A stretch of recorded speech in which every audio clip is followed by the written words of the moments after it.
บายดีมื้อนี้ก็สิมาสอนเติมเกม Mobile Legends เนาะอยากเติมต้องเฮ็ดตามขั้นตอนดังนี้เลยเนาะขั้นตอนที่1กดเข้าไปลิงก์ใต้คลิปเนาะพอเข้ามาแล้วจะเจอหน้าแบบนี้ให้เฮาคลิกไปบอนทุ่งประเทศไทยเนาะแล้วเลื่อนซอกหาทุ่งประเทศลาวกดคลิกเข้าไปแล้วจะเจอหน้าแบบนี้ให้เฮาคลิกเข้าไปบนนี้เนาะหนังสือฟ้าเนาะคลิกเข้าไปแล้วจะมาเจอหน้าแบบนี้อีกเนาะแล้วมันให้ใส่ ID เกมเนาะเกมโมบายเนาะนี่เนาะมัน ID นี่ก็สิอยู่บน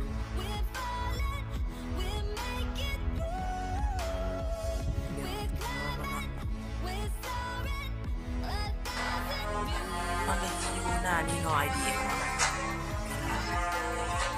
27332309434นั่นเองเนาะ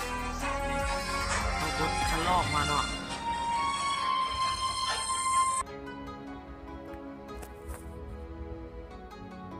หรือว่าจื้อมาก็ได้เนาะ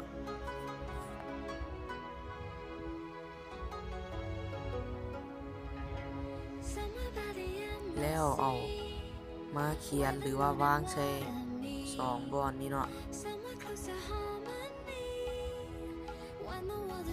แล้วบัดนั้นเลือกจำนวนเพชรที่เฮาจะเติมเนาะอันนี้ก็สิมาเติม7เพชรให้เบิ่งเนาะการชำระเงินมี2เส้นทางคือเบอร์ละ9และเบอร์ละ5เนาะเฮาสิมาใส่เบอร์ละ5การชำระเงินเนาะกดคลิกเข้าไปลาวโทรคมแล้วกดซื้อตอนนี้แล้วมันจะขึ้นมายืนยันและไปหาการชำระกดไปเนาะแล้วก็ใส่เบอร์โทรศัพท์ที่เราจะถอนเงินเนาะกดใส่บอลนี้เนาะนี่ก็ได้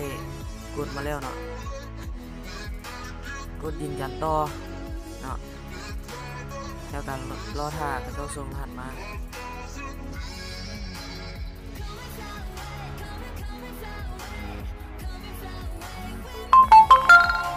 แล้วเนาะคลิกเข้าไปเบิ่งได้เลย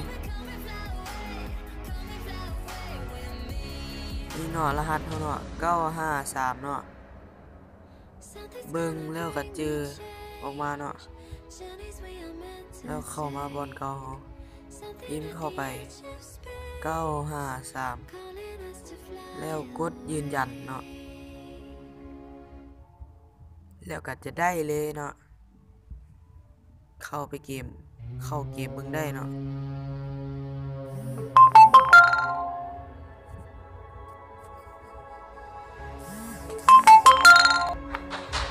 แล้วเพชรเฮาก็จะขึ้นเนาะ